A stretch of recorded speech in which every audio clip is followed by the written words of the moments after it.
देखो सिलेबस में हमारा नेक्स्ट टॉपिक है स्मृतियां। स्मृति ग्रंथ को पढ़ना है कि हिंदू फिलॉसफी में स्मृति ग्रंथ, या ऐसा लिखा है स्मृतियां या स्मृति ग्रंथ। ठीक है, देखो हमने वैदिक साहित्य पढ़ा था कि वैदिक साहित्य के अंतर्गत क्या क्या आता है। वैदिक साहित्य के अंतर्गत आता है हमारे वेद, चार वेद, उपनिषद, आरण्यक और ब्राह्मण ग्रंथ। ठीक है, ये सब क्या है, वैदिक साहित्य है। इस वैदिक साहित्य के अतिरिक्त जो भी है वो सब वैदिक साहित्य के बाहर है। श्रुति ग्रंथ कहेंगे उनको, ये तो अपौरुषेय थे। अब इसके अतिरिक्त आपके चाहे महाकाव्य हो, चाहे आपके अन्य, चाहे इसके अंतर्गत जो अपन ने वेदांग देखे थे, चाहे वेदांग की बात हो, वो सब वैदिक साहित्य से बाहर का हिस्सा है। इसी वैदिक साहित्य से बाहर का एक हिस्से को हम कहते हैं स्मृति ग्रंथ।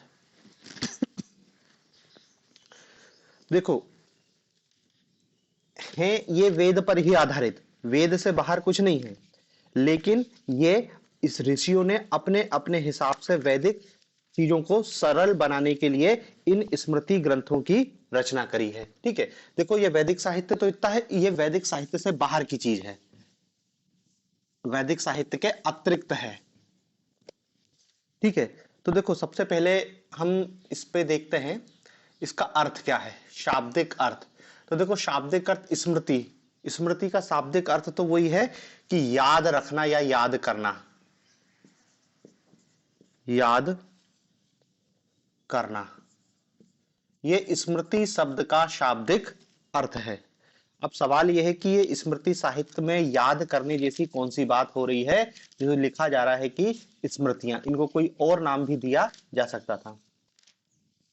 दरअसल क्या है कि ये स्मृतियां वेदों पर आधारित है और ऋषियों ने अपने हिसाब से इन स्मृतियों की रचना करी है। मतलब हम ये कह सकते हैं कि जो ऋषि हैं,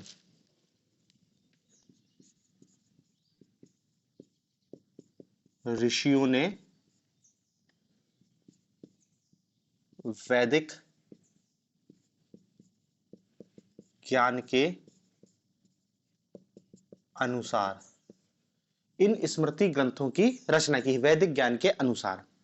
फिर सवाल यह है कि इन वैदिक ज्ञानों में ऐसा क्या था वेद में जो इन्होंने उस वेद पर आधारित इस स्मृतियों की रचना करी है। तो दरअसल क्या है कि देखो ये आपके हिंदुओं के कानूनी ग्रंथ हैं, कानूनी ग्रंथ, हिंदुओं के कानूनी ग्रंथ कह लो या हिंदुओं के सामाजिक कानून,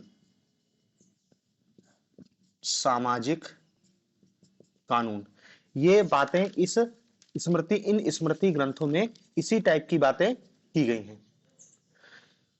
व्यक्ति के पैदा होने से लेके मरने तक का पूरा विधि विधान इन स्मृतियों ग्रंथों में लिखा है।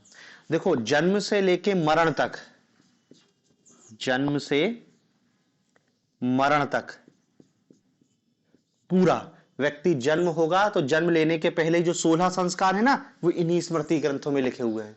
16 संस्कारों की पद्धति की, जैसे विवाह है तो विवाह कैसे होगा, विवाह कितने प्रकार के होते हैं, विवाह में कौन सी पद्धति अपनाई जाती है, सब स्मृति ग्रंथों में लिखता है। व्यक्ति सुबह सो के उठता है और सो के उठने से लेके रात को सोने तक उसको दिन भर में कौन कौन से क्रियाकलाप करने हैं, उनका डिटेल्ड में वर्णन है इन स्मृति ग्रंथों के अंतर्गत। ठीक है, मतलब ये कानूनी ग्रंथ है, सामाजिक ग्रंथ है, सामाजिक कानून है कि क्या करना चाहिए क्या नहीं करना चाहिए, शादी ब्याह कैसे करना चाहिए, संपत्ति का बंटवारा कैसे करना चाहिए। फिर उन्होंने कहा कि स्त्रियों के लिए क्या नियम है, पुरुषों के लिए क्या नियम है, बच्चों के लिए क्या नियम है, राजा के लिए क्या नियम है, व्यापारी के लिए क्या नियम है, क्षत्रिय के लिए क्या नियम है, सबके अपने अपने नियम है। तो डिटेल्ड में जो हिंदुओं के कानूनी ग्रंथ हैं उन्हीं को हम क्या कह रहे हैं, स्मृति ग्रंथ। अब देखो वर्तमान में तो संविधान आ गया है और जो अलग से कोडिफिकेशन किया गया है कानूनों का, लेकिन उसके पहले ये नियम कानून चलते थे, इसी के आधार पर हिंदुओं के लिए दंड विधान और सारी चीजों की व्यवस्था की जाती थी। आज भी जो कानून है वो बहुत सारे कानून हिंदुओं के इन्हीं स्मृति ग्रंथों पर आधारित है। खासकर दीवानी मामले वाले जो कानून है वो क्या है, इन्हीं स्मृति ग्रंथों पर आज भी आधारित हैं। तो ठीक है, तो देखो स्मृति ग्रंथ क्या होगा, स्मृति ग्रंथ दरअसल क्या हिंदुओं के कानूनी ग्रंथ हैं और इनके हिसाब से एक हिंदू को अपना जीवन यापन कैसे करना चाहिए इसकी पूरी डिटेल में जानकारी है। यही स्मृति ग्रंथ है, ऐसे बहुत सारे स्मृति ग्रंथ हैं। अब देखो इन स्मृति ग्रंथों की कुछ विशेषताएं हैं। अभी अपन किसी एक स्मृति ग्रंथ की बात नहीं कर रहे, कॉमन बात कर रहे हैं। इन स्मृति ग्रंथों की कुछ विशेषताएं हैं।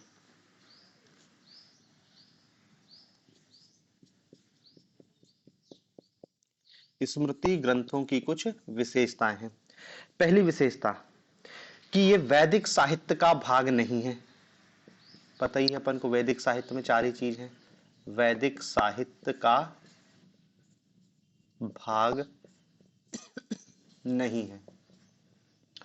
दूसरी बात,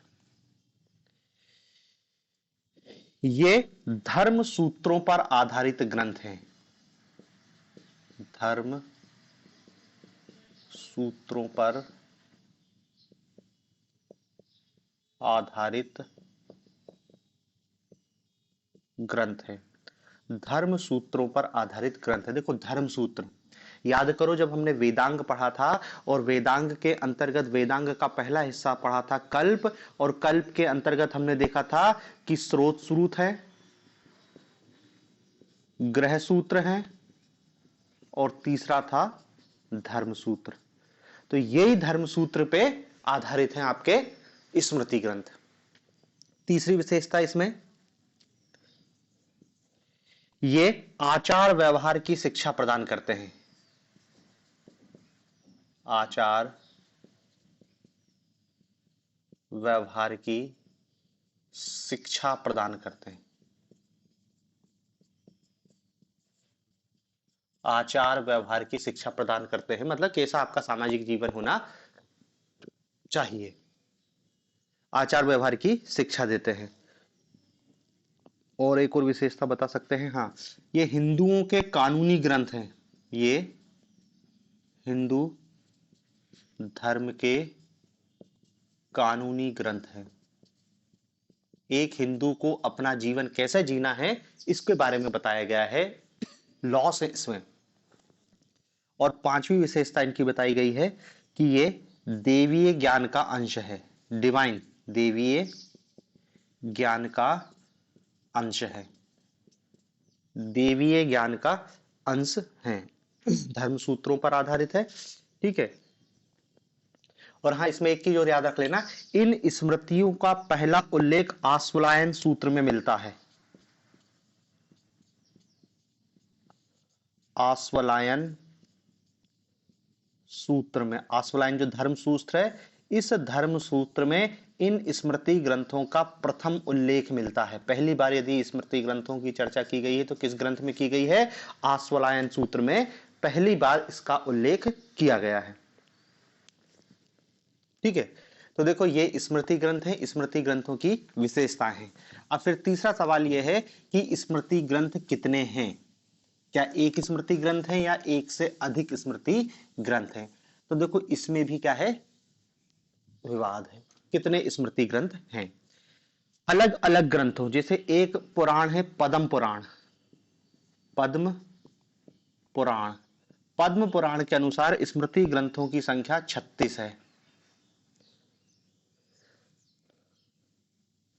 फिर एक और ग्रंथ है वृद्ध गौतम, इस ग्रंथ के अनुसार पुराण स्मृति ग्रंथों की संख्या 56 है।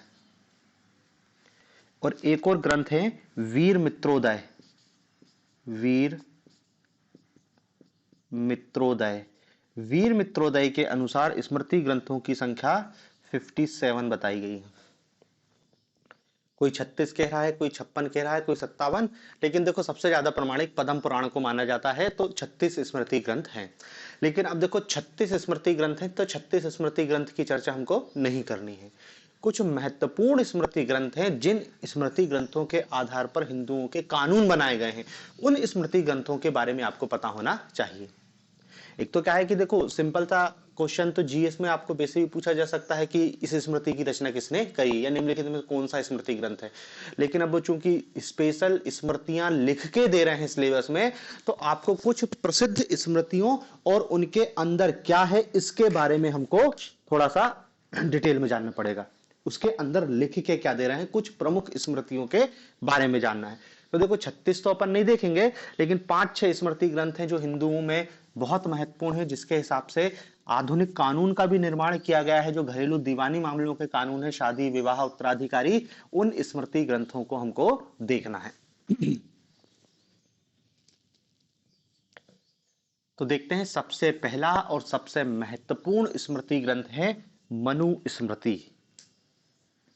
सबसे पहला और सबसे महत्वपूर्ण मनु स्मृति। अब देखो इस मनु स्मृति के बारे में क्या क्या जानना है। सबसे पहली जानकारी तो यह है कि इस मनु स्मृति के रचयिता कौन है। तो उनके नाम से ही वो स्मृति है मनु। पूरा नाम इनका मिलता है वैवस्त मनु।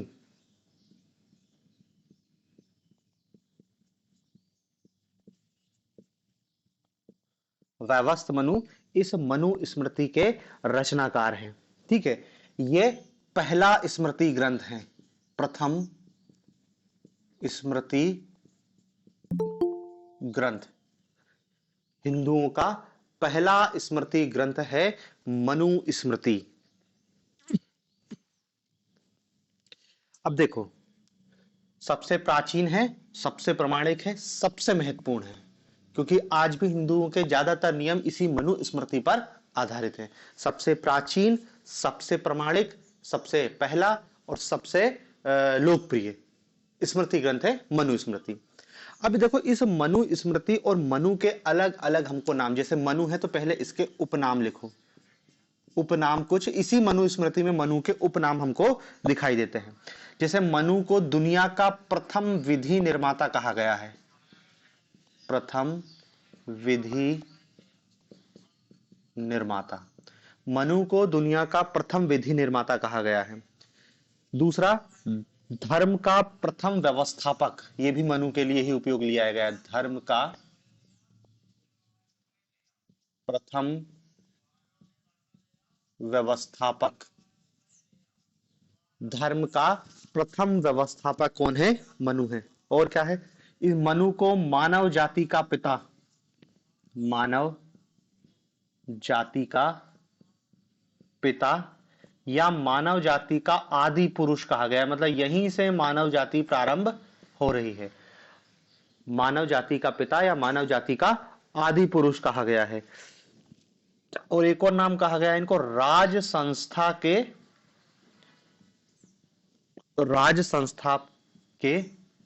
प्रथम कर्ता। राज संस्था के प्रथम कर्ता। ये इतने उपनाम आपको मनु के याद रखने हैं। फिर मनु स्मृति के भी कुछ उपनाम हैं। मनु स्मृति को भी कुछ अन्य नामों से संबोधित किया जाता है। जैसे मनु स्मृति के लिए एक शब्द है मानव धर्मशास्त्र। मानव धर्म शास्त्र, मानव धर्म शास्त्र। दूसरा एक और नाम मिलता है हिंदू धर्म की प्रमाणिक विधि संहिता। हिंदू धर्म की प्रमाणिक विधि संहिता। हिंदू धर्म की प्रमाणिक विधि संहिता। ये उपनाम किसके हैं? मनु स्मृति को इन अन्य नामों से भी संबोधित किया जाता है। ठीक है, फिर तीसरा देखना है इसका समय। मनु स्मृति के निर्माण या उसके रचना का समय कब है? तो देखो मनु स्मृति का निर्माण मौर्योत्तर काल में हुआ है। मौर्योत्तर काल, या इसको शुंग काल भी कह सकते हैं। शुंग काल, लगभग 200 ईसा पूर्व के आसपास इस मनु स्मृति का टाइम पीरियड बताया गया है। 200 ईसा पूर्व के आसपास मनुस्मृति का टाइम पीरियड है, इस काल में इसकी रचना की गई है। ठीक है, फिर इसके अंतर्गत क्या है, इसका विषय क्या है, तो देखो वही है, हिंदुओं के विधि विधान हैं इसमें। हिंदुओं के विधि विधान, कानूनी ग्रंथ है, हिंदुओं का सामाजिक ग्रंथ है कि क्या करना है, विवाह कितने करने हैं, विवाह कैसे करने हैं, महिलाओं के लिए क्या नियम है, पुरुषों, सारे नियमों का उल्लेख है। मतलब आप इसमें कह सकते हो सृष्टि के प्रारंभ से, सृष्टि के प्रारंभ से मानव के विकास, मानव के, सृष्टि के प्रारंभ से मानव के विकास तक तथा दैनिक जीवन के नियम, तथा दैनिक जीवन के नियम व मोक्ष तक की यात्रा का वर्णन है। मोक्ष तक आपको कैसे पहुंचना है, इस पूरे विधि विधान का वर्णन क्या है, इस मनुस्मृति में है। इसको शॉर्ट में आप यही कह सकते हो क्या है कि ये हिंदुओं के कानूनी ग्रंथ हैं, हिंदुओं के कानूनी ग्रंथ, या ये हिंदुओं की सामाजिक आचार संहिता, सामाजिक आचार संहिता, हिंदुओं के कानूनी ग्रंथ है, या फिर ये सामाजिक आचार संहिता, सृष्टि के प्रारंभ से लेके मनुष्य के, मानव जब तक बन गया उसके विकास क्रम, और मानव को डेली लाइफ में अपन को क्या करना है, सुबह उठने से लेके रात को सोने तक, और जन्म से लेके मृत्यु तक का सारा वर्णन इस मनुस्मृति में बहुत डिटेल में दिया हुआ है। तो देखो ये तो मनुस्मृति की जानकारी ली कि मनुस्मृति लिखा कौन ने है, कब लिखा है, उसके मनु के उपनाम क्या दिए हैं, मनुस्मृति को अन्य किन नामों से जाना जाता है, और मनुस्मृति में है क्या। अब कुछ बातें हैं जिनका उल्लेख मनुस्मृति में किया गया। देखो बहुत विस्तृत है मनुस्मृति, क्योंकि इसमें इतने डिटेल में चीजों को लिखा गया है।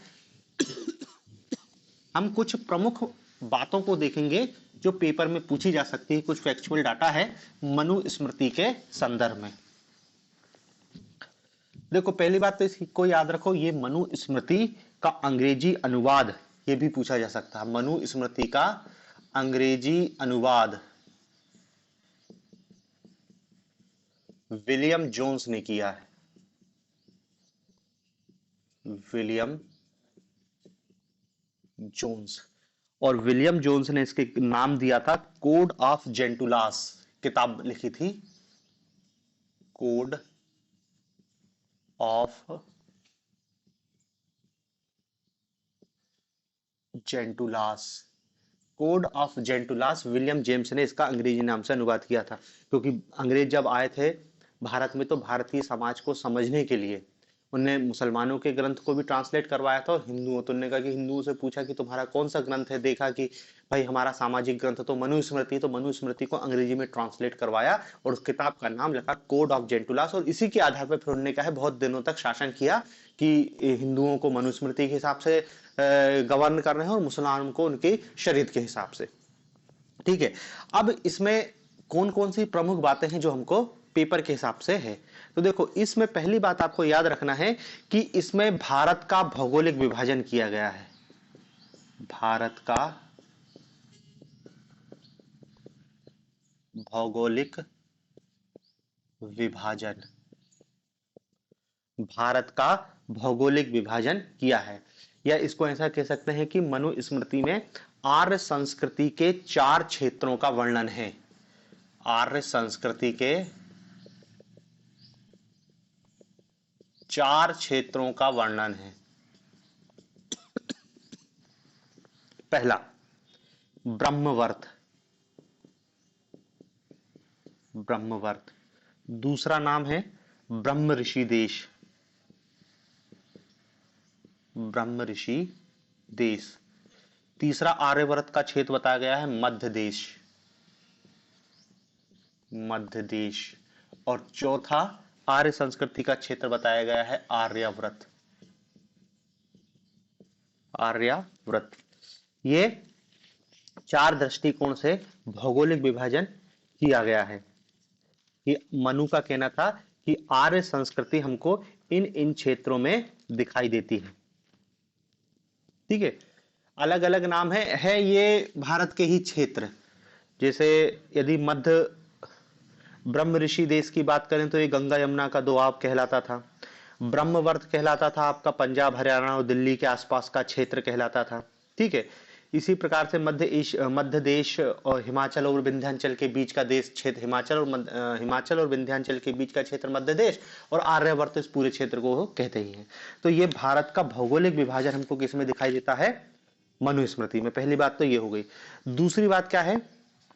मनुस्मृति में चारों वर्णों का उल्लेख है। चारों वर्णों का उल्लेख है। चार वर्ण मतलब ब्राह्मण क्षत्रिय शूद्र वैश्य, इन चार वर्णों और वर्ण संकर जातियों का उल्लेख है। वर्ण संकर दोनों का उल्लेख है। ठीक है। तीसरी बात, मनुस्मृति में शूद्र अध्यापकों व शिष्यों का उल्लेख है। शूद्र अध्यापकों एवं शिष्यों का उल्लेख है।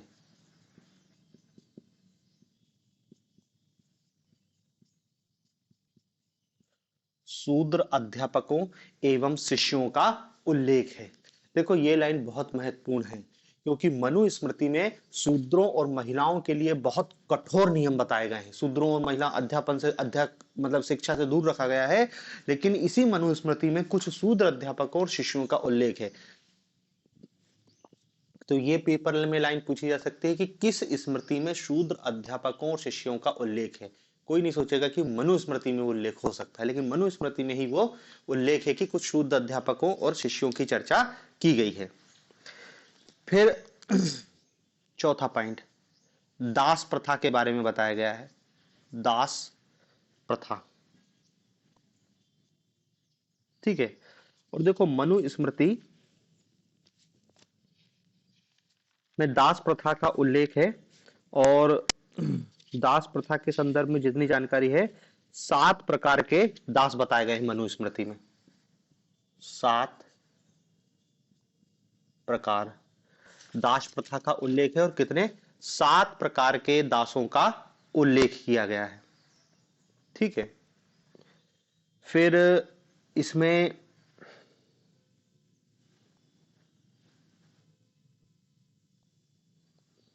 पांचवा पॉइंट लिखना। देखो मनुस्मृति का टाइम पीरियड क्या बताया है? मौर्योत्तर काल, शुंग काल।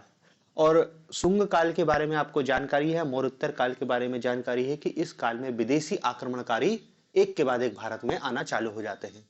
शक, कुषाण, पहलव, पार्थियन, हिंद, यवन, हूण, एक के बाद एक लगातार आते हैं, आक्रमणकारी के रूप में आते हैं और यहाँ पर एक राजनीतिक सत्ता स्थापित करते हैं। कुषाणों ने लंबे समय तक शासन किया, शकों ने भी भारत के बहुत बड़े क्षेत्रों में शासन किया, हिंद यवन भी मथुरा तक के क्षेत्र पर शासन करते हैं। तो इस समय क्या है, ये जो विदेशी आक्रमणकारी हैं, विदेशी आक्रमणकारी,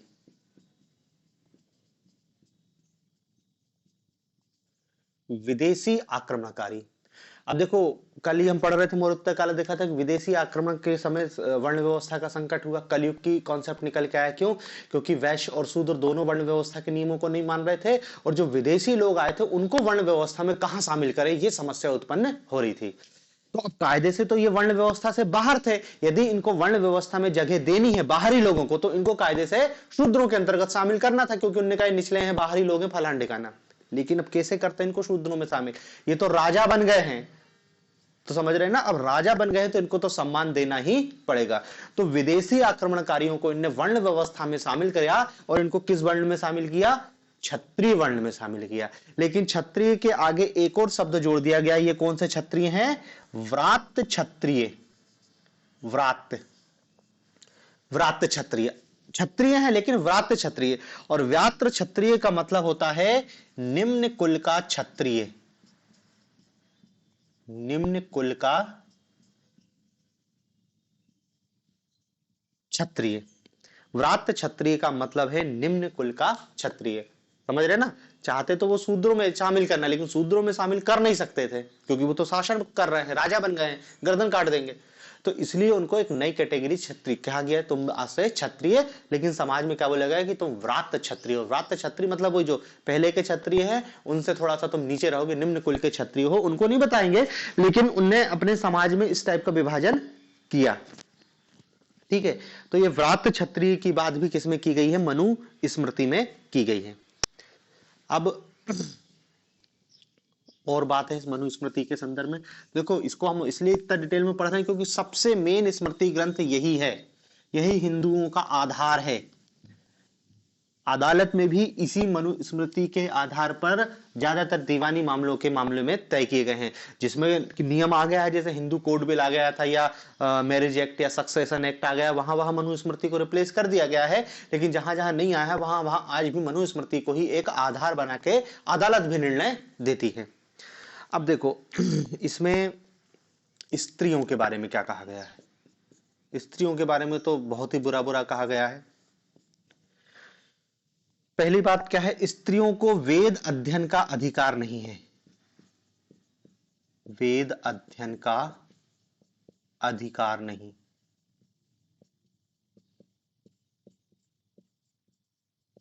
वेद अध्ययन का अधिकार नहीं है।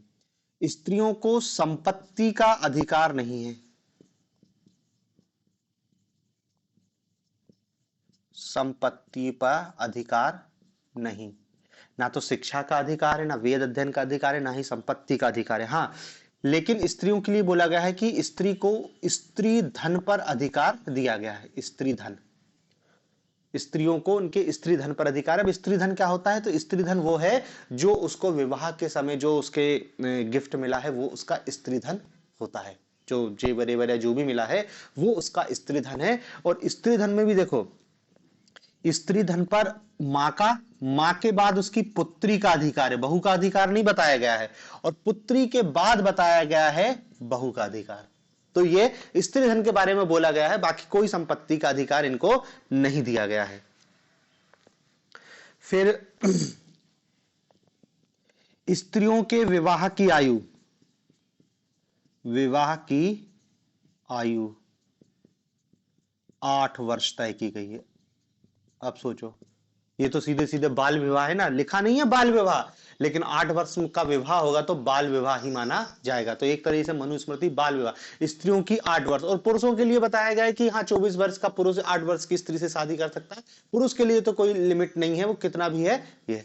अब देखो 8 वर्ष की स्त्री का विवाह किसी भी उम्र के पुरुष से कर दिया गया है। अब इस स्थिति में मान लो वो विधवा हो जाती है, तो विधवा को पुनर्विवाह की अनुमति नहीं है। पुनर्विवाह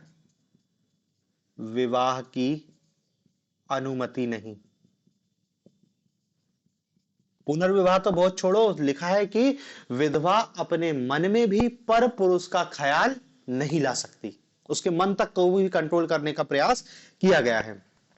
दूसरी बात क्या है, विधवाओं के लिए बहुत कठोर नियम बताए गए मनुस्मृति में कि सूर्य उदय के पश्चात वो घर से नहीं निकलेंगी, मतलब सूर्य उदय के पहले और सूर्यास्त के बाद ही घर से बाहर निकल सकती हैं। घर में उनका अलग कमरा होगा, उनको सफेद वस्त्र पहनने पड़ेंगे, उनका मुंडन कर दिया जाएगा, उनको भरपेट भोजन नहीं मिलना चाहिए। भोजन की भी भरपेट की बात की गई है कि उनको भी मतलब थोड़ा सा अच्छा भोजन भी ना मिले और भरपेट भोजन भी ना मिले, क्योंकि उससे उनमें काम वासना जागेगी और वो भ्रष्ट हो जाएंगी। इसलिए उनको तो बहुत सारे रिस्ट्रिक्शन इन विधवाओं के संदर्भ में बताए गए हैं। और देखो विवाह की आयु 8 वर्ष तय की गई है।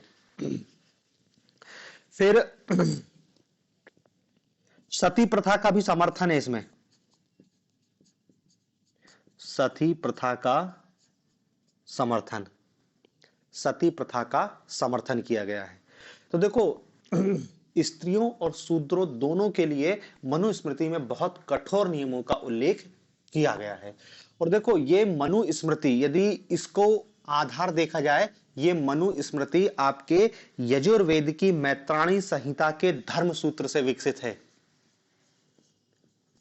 यजुर्वेद की मैत्राणी संहिता,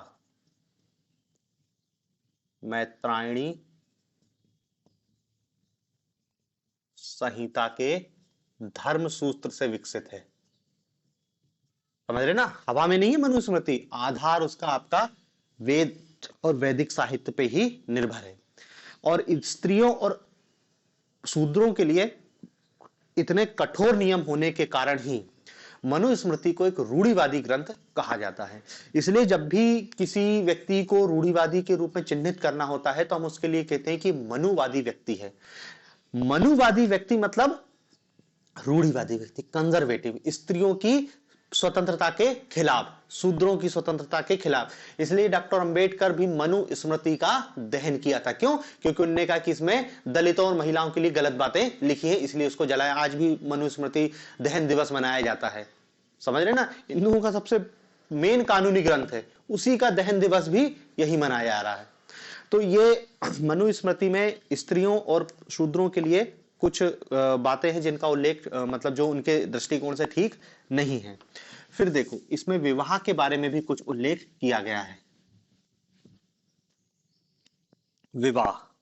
विवाह के मनुस्मृति 4 उद्देश्य बताता है, 4 उद्देश्य बताए हैं। पहला उद्देश्य है वंश वृद्धि, वंश वृद्धि। दूसरा उद्देश्य है धार्मिक कार्यों की पूर्ति, धार्मिक कार्यों की पूर्ति। तीसरा उद्देश्य है काम इच्छा की पूर्ति,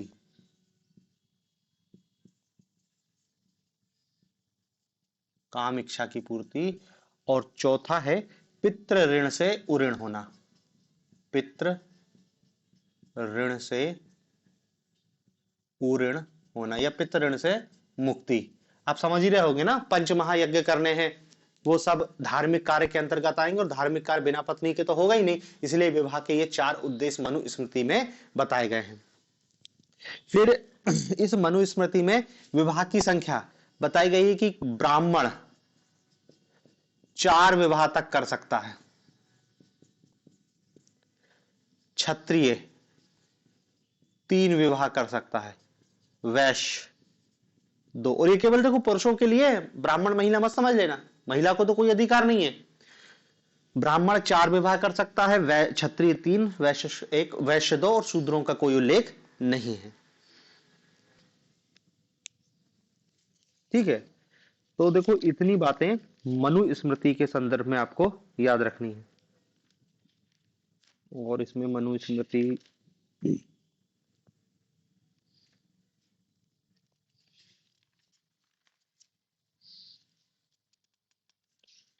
हाँ बस इतना ही है मनुस्मृति के संदर्भ में जो हमारे याद रख लेना एक चीज है। एक चीज और ये है कि मनुस्मृति में टैक्स स्ट्रक्चर, जो भू राजस्व है उसकी दर 1/4 से लेके 1/12 के बीच में बताई गई है। टैक्स रेट तो ठीक बताई उनने। फिर ठीक है, और यहाँ पर स्वर्ण मुद्रा का उल्लेख है मनुस्मृति में, स्वर्ण मुद्रा, चांदी की मुद्रा का उल्लेख है और तांबे की मुद्रा कर्षापण का उल्लेख है, तांबे की मुद्रा कर्षापण का उल्लेख है। ठीक है, और इसमें हाँ, इसमें मनुस्मृति में अध्यापकों की 2 श्रेणियां बताई गई हैं। हाँ, अध्यापकों की 2 श्रेणियां,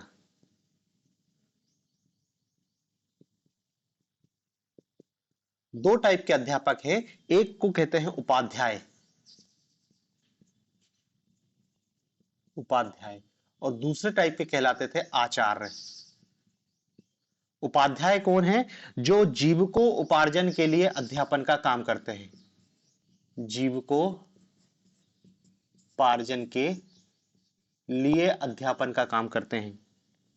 और आचार्य कौन है? जो निशुल्क अध्यापन करा रहे हैं, पैसे नहीं ले रहे हैं, फ्री में पढ़ा रहे हैं। तो समझ ही रहोगे ना कि आचार्यों की ज्यादा इज्जत है और उपाध्यायों की इज्जत कम है, क्योंकि उपाध्याय पैसे लेके पढ़ा रहे हैं।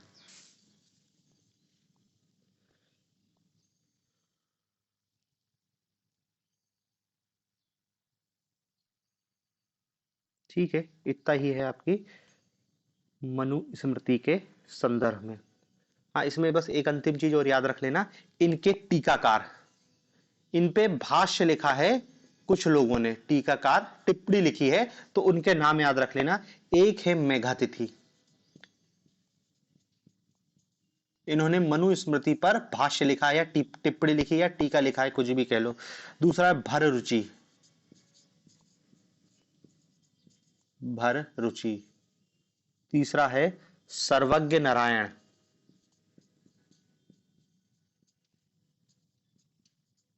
सर्वज्ञ नारायण। चौथा व्यक्ति है रघुनंदन,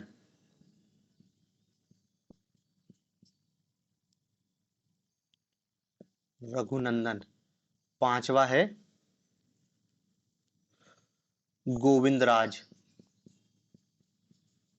गोविंद राज। और छठवा व्यक्ति है कुल्लुक भट्ट,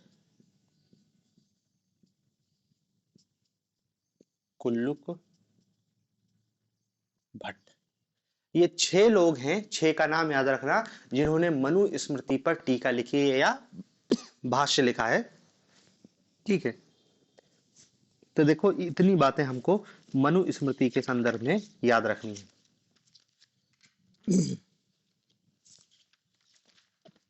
अब दूसरी स्मृति है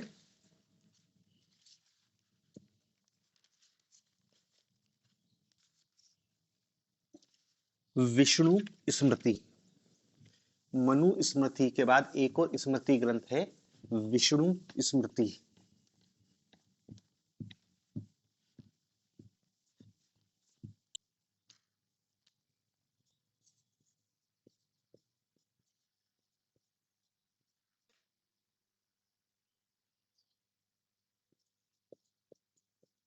विष्णु स्मृति, ठीक है। विष्णु स्मृति सबसे पहले कब लिखी गई है? यह भी मौर्योत्तर काल में लिखी गई है, मौर्योत्तर काल में लिखी गई है। लेकिन इस स्मृति के बारे में याद रखना कि यह एकमात्र स्मृति है जो गद्य में लिखी गई है, बाकी सभी स्मृतियां पद्य में लिखी गई हैं। ठीक है ना, इसलिए अपन ने इसमें लिखा है कि ये गद्य में लिखी है, बाकी सारी स्मृतियां पद्य में ही लिखी गई हैं। विष्णु स्मृति एकमात्र स्मृति है जो गद्य में लिखी गई है। ठीक है, फिर देखो इसमें भी भारत का थोड़ा सा भौगोलिक चर्चा की गई है। इसमें कहा गया है कावेरी नदी से हिमालय के बीच के क्षेत्र, कावेरी नदी से हिमालय तक के भूभाग, कावेरी से हिमालय तक के भूभाग, कावेरी से हिमालय तक के भूभाग को आर्यावर्त कहा गया है।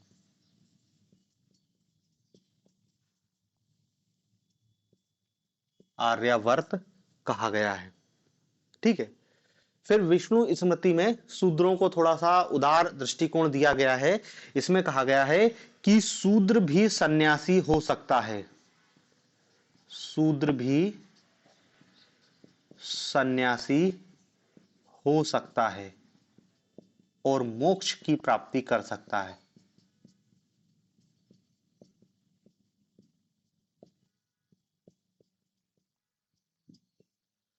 शूद्र भी सन्यासी हो सकता है और मोक्ष की प्राप्ति कर सकता है।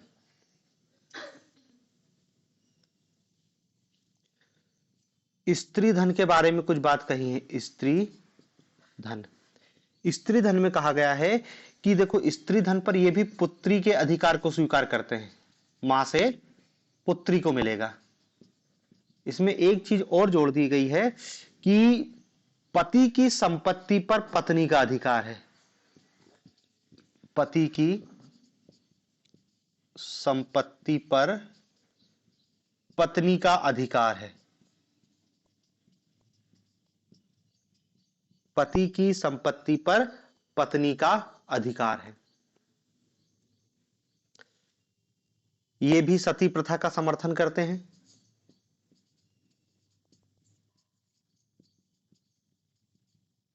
सती प्रथा का समर्थन करते हैं। बस इतनी ही बात है आपके लिए विष्णु स्मृति के संदर्भ में।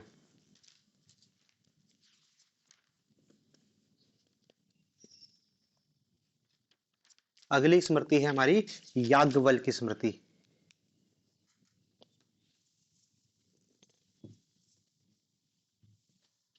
याज्ञवल्क्य भी बहुत महत्वपूर्ण स्मृति है।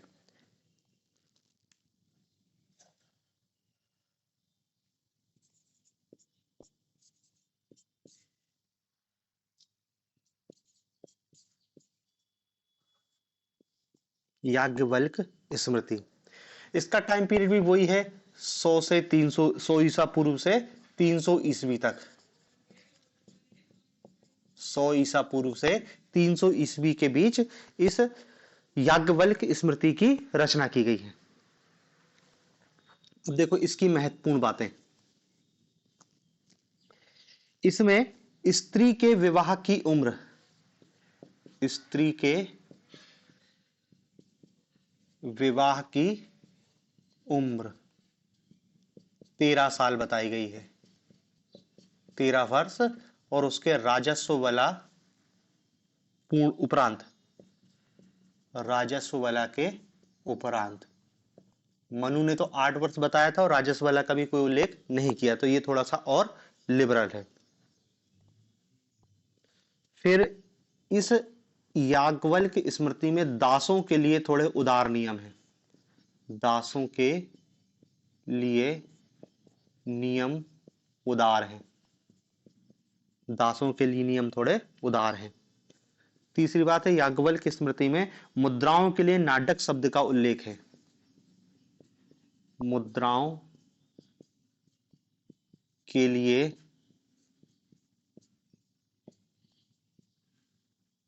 नाट्यक, ये शब्द का उल्लेख है, मुद्राओं के लिए नाटक शब्द का उल्लेख किया गया है। फिर इसी याज्ञवल्क स्मृति में कायस्थ शब्द का उल्लेख पहली बार आया, कायस्थ शब्द का उल्लेख, कायस्थ शब्द का पहली बार उल्लेख याज्ञवल्क स्मृति में देखने को मिलता है, लेकिन जाति के रूप में पहली बार कायस्थ शब्द का उल्लेख, कायस्थों का जाति के रूप में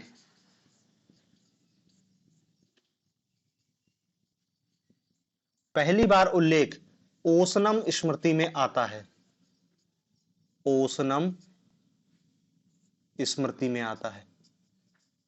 कायस्थ एक अलग जाति बन जाएगी। और देखो कायस्थ जाति वर्ण व्यवस्था से बाहर है, ना ब्राह्मण क्षत्रिय शूद्र वैश्य किसी में नहीं आते, अलग कैटेगरी बनती है इनकी कायस्थ। जो श्रीवास्तव लाला ये जो लोग होते हैं ये कायस्थ होते हैं, वर्ण व्यवस्था से बाहर। तो पहली बार इनका उल्लेख याज्ञवल्क स्मृति में मिलता है, लेकिन एक जाति के रूप में इनका पहली बार उल्लेख ओसनम स्मृति में मिलता है। याज्ञवल्क स्मृति में विधवा विवाह का समर्थन किया गया है, विधवा विवाह का समर्थन किया गया है। याज्ञवल्क स्मृति में विधवा विवाह का समर्थन किया गया है, और जो विधवा का विवाह होता है उनको कहते हैं पुनर्भू, पुनर्भू, और जो विधवा की संतान है उसको कहते हैं पुनर्वस।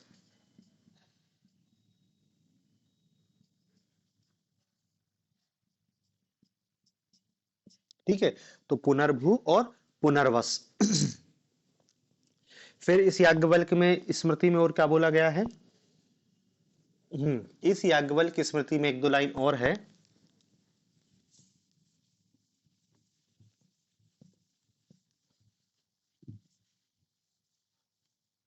इस याज्ञवल्क स्मृति में कहा गया है, हाँ, स्त्रियों के उपनयन संस्कार को प्रतिबंधित करती है, स्त्रियों के उपनयन संस्कार, स्त्रियों के उपनयन संस्कार को प्रतिबंधित करती है ये याज्ञवल्क स्मृति, स्त्रियों के उपनयन संस्कार को प्रतिबंधित करती है। धूत को राजकीय नियंत्रण में लाने की बात करती है, जुआ मतलब जुआ राजकीय नियंत्रण में हो, मतलब राजकीय नियंत्रण में राज्य से टैक्स की वसूली करे। मनु इस धूत का बिल्कुल विरोध करते हैं, लेकिन याज्ञवल्क में उसको राज्य के कंट्रोल में लाने की बात की गई है। ठीक है, और इस मनु स्मृति में क्या, याज्ञवल्क में, हाँ, इस याज्ञवल्क स्मृति में ब्राह्मण को शूद्र कन्या के विवाह की अनुमति नहीं है, ब्राह्मण को शूद्र कन्या से विवाह की अनुमति नहीं है।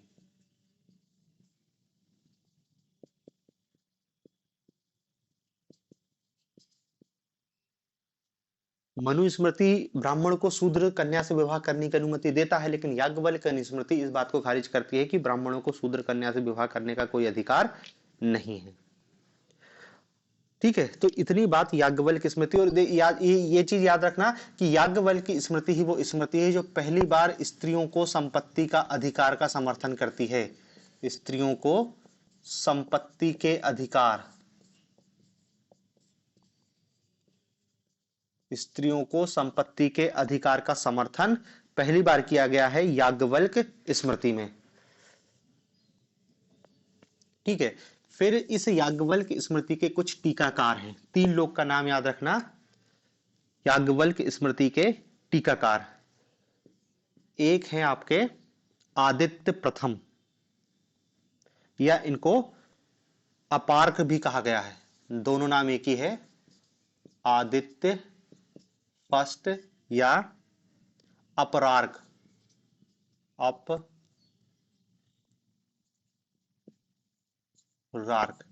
आदित्य प्रथम या अपरार्क। ये कौन थे? ये केरल के सिलहार वंश के राजा थे। केरल के सिलहार वंश के राजा, केरल के सिलहार वंश के राजा आदित्य प्रथम। दूसरा व्यक्ति जिनने इस पे टीका लिखा उसका नाम है विश्वरूप।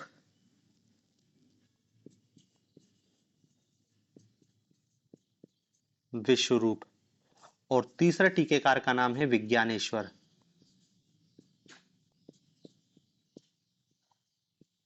विज्ञानेश्वर। अब देखो, इस विज्ञानेश्वर के संदर्भ में इनने एक किताब लिखी थी जिसका नाम था मिताक्षरा।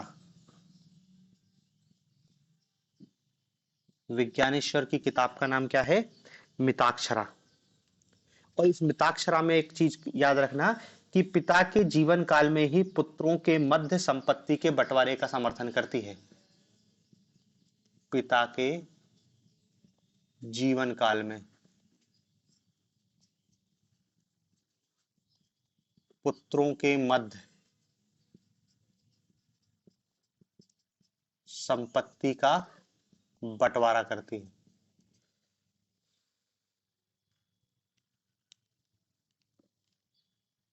ठीक है, तो ये विज्ञानेश्वर। और ये विज्ञानेश्वर बहुत बाद के हैं, 11वीं 12वीं शताब्दी में कल्याणी के चालुक्य वंश के शासक विक्रमादित्य के दरबार में थे ये विज्ञानेश्वर। तो देखो, ये 3 लोग हैं जिन्होंने याज्ञवल्क्य स्मृति पर अपनी टीकाएं लिखी हैं। ठीक है, तो इतनी बात है याज्ञवल्क्य स्मृति के बारे में।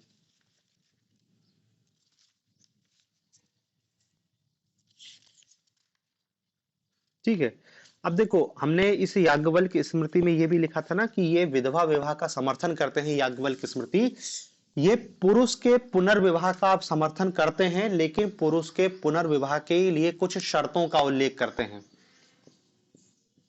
पुरुष पुनर्विवाह की शर्तें, पुरुष पुनर्विवाह की शर्तें। पहला है यदि स्त्री बंध्य हो, मतलब बांझ हो, पुत्र उत्पन्न नहीं कर पा रही हो। दूसरा, यदि स्त्री पति से द्वेष करती हो, पति से द्वेष करती हो तो भी दूसरा विवाह किया जा सकता है। यदि स्त्री असाध्य बीमारी से ग्रसित हो, यदि पत्नी असाध्य बीमारी से ग्रसित हो, असाध्य बीमारी से ग्रसित हो। और चौथा है यदि पत्नी मदिरापान करती हो या अत्यधिक खर्चीली हो, बहुत ज्यादा पैसा खर्च करती हो तो भी दूसरा विवाह किया जा सकता है। ये पुरुष पुनर्विवाह की शर्तें याज्ञवल्क्य स्मृति में हमको मिलती हैं। इतनी बात याज्ञवल्क्य स्मृति के बारे में याद रखना। मनुस्मृति के बाद दूसरी सबसे महत्वपूर्ण स्मृति है, जिसके कानूनी जो नियम कानून है उसको हिंदू समाज ज्यादातर मानता है। अगली स्मृति है नारद स्मृति। नारद स्मृति, नारद स्मृति गुप्त काल में लिखी गई है, गुप्त काल में। और इस पर जो भाष्य लिखा है या इसका टीकाकार है वो उसका नाम है सायण। सायण।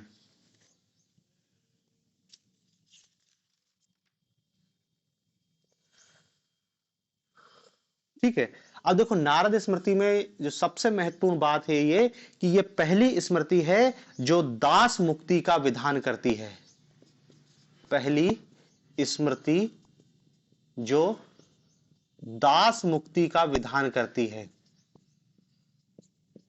दास मुक्ति का विधान करती है मतलब दास को दासत्व से मुक्ति कैसे मिले, ये पहली बार नारद स्मृति में प्रोसीजर का उल्लेख किया गया है। तो पहली स्मृति है जो दासत्व को मुक्ति दिलाती है।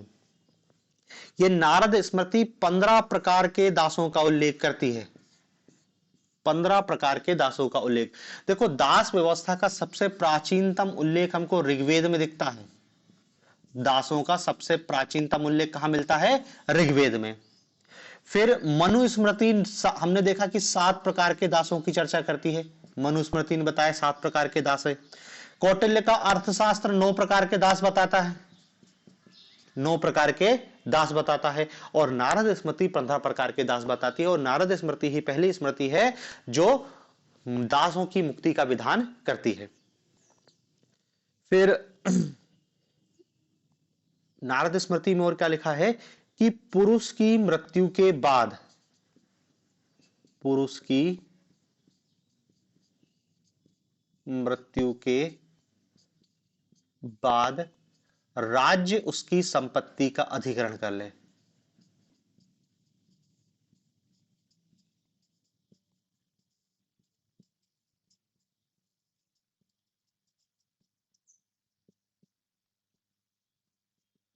पुरुष की मृत्यु के बाद राज्य उसकी संपत्ति का अधिग्रहण कर ले और उसकी विधवा का भरण पोषण राज्य करे। और उसकी विधवा का भरण पोषण राज्य करेगा। समझ रहे ना? पुरुष का कोई उत्तराधिकारी नहीं, उसकी कोई औलाद नहीं है, तो कायदे से संपत्ति पत्नी को मिलनी चाहिए। लेकिन नारद स्मृति कहते हैं नहीं, पत्नी को संपत्ति नहीं मिलेगी। यदि पुरुष मर गया है तो उसकी संपत्ति का अधिग्रहण राज्य कर लेगा, बस राज्य उसकी विधवा पत्नी का भरण पोषण की व्यवस्था करेगा। ठीक है। और देखो क्या लिखा है कि विधवा के भरण पोषण की व्यवस्था करेगा। और लिखा है कि यही स्मार्त धर्म है। शब्द याद रखना, स्मार्त। स्मार्त के कोष्टक में लिख लेना यही सनातन धर्म है, ऐसा लिखा है। स्मार्त या सनातन, यही स्मार्त धर्म या यही सनातन धर्म है। फिर एक बात और बोली गई है कि स्त्री धन के संदर्भ में, स्त्री धन, देखो हर स्मृति ग्रंथ चाहे मनु से लेके याज्ञवल्क्य हो, चाहे नारद हो, चाहे कोई स्मृति हो, स्त्री धन पर किसका केवल और केवल स्त्री का अधिकार बताया गया। स्त्री के बाद उसकी पुत्री का, और पुत्री नहीं है तो बहू का रहेगा, लेकिन रहेगा स्त्री के पास ही। नारद स्मृति ही जो पहली बार कहता है कि आपदा या अकाल की स्थिति में, आपदा या अकाल की स्थिति में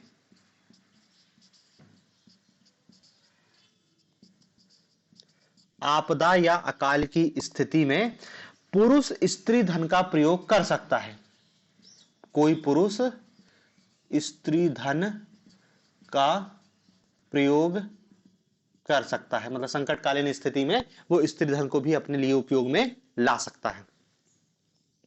फिर इसी नारद स्मृति में पहली बार स्त्री पुनर्विवाह की अनुमति है। देखो विधवा पुनर्विवाह अलग है कि पति मर गया हो, यहां पर पति जिंदा हो रहा है फिर भी स्त्री पुनर्विवाह की अनुमति किसी स्मृति में नहीं दिया गया है। पहली बार महिलाओं को फिर से शादी करने का अधिकार देती है नारद स्मृति, लेकिन उसकी कुछ शर्तें हैं, अपनी मर्जी से नहीं है, शर्त होगी, यदि इसमें से कोई शर्तें पूरी होगी तभी स्त्री को पुनर्विवाह की अनुमति है। पहली बात, यदि पति सन्यासी हो जाए, यदि पति सन्यासी हो जाए, यदि पति नपुंसक हो, यदि पति की मृत्यु हो जाए, तो विधवा विवाह तो होगा ही मृत्यु के पश्चात, और यदि पति पतित हो जाए, पतित मतलब समझ रहे ना, पतित मतलब पापी, समाज में उसकी सम्मान ना बचा हो, समाज की दृष्टि से बहुत गलत काम में हो संलग्न हो और ऐसा नीच पतित टाइप का हो जाए, तब भी वो पुनर्विवाह की उसको अनुमति दी गई है। दूसरी बात, इस नारद स्मृति में स्त्रियों के लिए नियोग प्रथा की अनुमति है, स्त्रियों के लिए नियोग प्रथा की अनुमति है, स्त्रियों के लिए नियोग प्रथा की अनुमति है।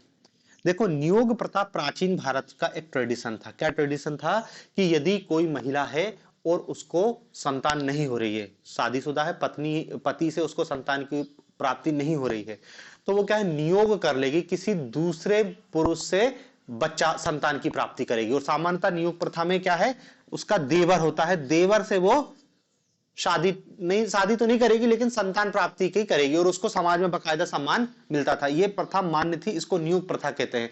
और ये इसलिए किया गया है ताकि कोई भी महिला बिना संतान के ना रहे, क्योंकि उस कालखंड में तो महिला की, शादीशुदा महिला की इज्जत तभी होती थी जब वो मां बने, नहीं तो उसको बांझ कहा जाता था। हालांकि आज भी वही स्थिति है, लेकिन यहां पर ये नियोग की है कि यदि उसको पति से संतान की प्राप्ति नहीं हो रही है, देखो पति को यदि पत्नी से नहीं हो रही तो पति तो दूसरी शादी कर सकता है, पत्नी के लिए भी यहां व्यवस्था की गई है कि वो नियोग प्रथा को अपना सकती है और संतान की प्राप्ति कर सकती है। ठीक है, तो ये इतनी बात क्या है, नारद स्मृति के संदर्भ में बताई गई है। फिर एक और स्मृति है देवल स्मृति।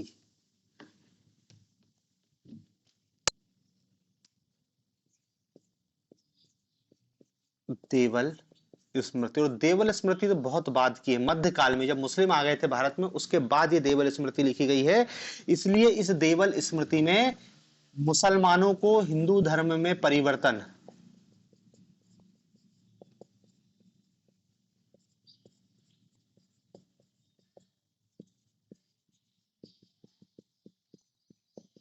की व्यवस्था, मतलब वो हिंदू जो कन्वर्ट होकर इस्लाम में जा चुके हैं, वो उन मुसलमानों को वापस हिंदू धर्म में मिलाने की प्रथा या व्यवस्था किसमें दी गई है, देवल स्मृति में।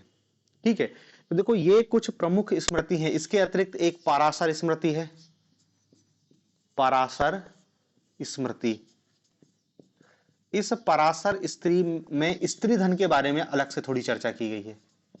स्त्री धन, पराशर स्मृति क्या कह रही है, हाँ, स्त्री धन को वो दो हिस्सों में बांटती है, एक को कहते हैं सौदायिक और एक को असौदायिक। सौदायिक और एक है असौदायिक। सौदायिक और असौदायिक। सौदायिक वो होता है, वो स्त्री धन को सौदायिक कहते हैं जो स्त्री को उसके माता पिता या पति से प्राप्त होता है। वो स्त्री धन जो स्त्री को उसके माता पिता और पति से प्राप्त होता है। और असौदायिक वो स्त्री धन होता है जो रिश्तेदारों और मित्रों से गिफ्ट के रूप में प्राप्त होता है। रिश्तेदारों और मित्रों से उपहार के रूप में प्राप्त होता है। अब देखो, जो सौदायिक स्त्री धन है उसको ट्रांसफरेबल बताया गया है, स्थानांतरणीय बताया गया है, मतलब ट्रांसफरेबल। वो स्त्री अब मालिक है, उस स्त्री धन को वो किसी को भी दे सकती है। लेकिन जो असौदायिक स्त्री धन है इसको अस्थानांतरणीय बताया है, मतलब स्त्री तो स्वयं उसका उपयोग कर सकती है लेकिन उसको किसी दूसरे को ट्रांसफर नहीं कर सकती। तो इसके लिए वो शब्द यूज किया गया है अस्थानांतरणीय। तरणीय। ठीक है, तो दो प्रकार की स्त्रीधन की चर्चा की गई है पराशर स्मृति में। बाकी देखो कोई स्मृति अपने और महत्वपूर्ण काम की नहीं है। एक बृहस्पति स्मृति है, नाम नाम लिख लो, बृहस्पति स्मृति। विष्णु हो गई, देवल हो गई। एक कात्यायन स्मृति है, एक गौतम स्मृति है, गौतम स्मृति। बस इतने ही महत्वपूर्ण स्मृति ग्रंथ हैं, 5-6 हैं जो महत्वपूर्ण है। बाकी के तो सब नाम नाम है, वो अपने कोई काम के नहीं है। इसमें से भी यदि क्वेश्चन पूछा जाएगा तो क्वेश्चन देखो या तो मनुस्मृति से पूछ लिया जाएगा या फिर याज्ञवल्क्य स्मृति से पूछा जाएगा, क्योंकि ये सबसे महत्वपूर्ण स्मृति ग्रंथ है। मनुस्मृति, याज्ञवल्क्य, नारद, ये 3 महत्वपूर्ण स्मृति ग्रंथ है। विष्णु स्मृति भी महत्वपूर्ण है क्योंकि वो क्या है, गद्य में लिखी गई है, बाकी सब पद्य में लिखे गए हैं। देवल भी अपन ने देख लिया। ठीक है, तो ये इतने स्मृति ग्रंथ हैं। अगला टॉपिक अपन अब कल देखेंगे।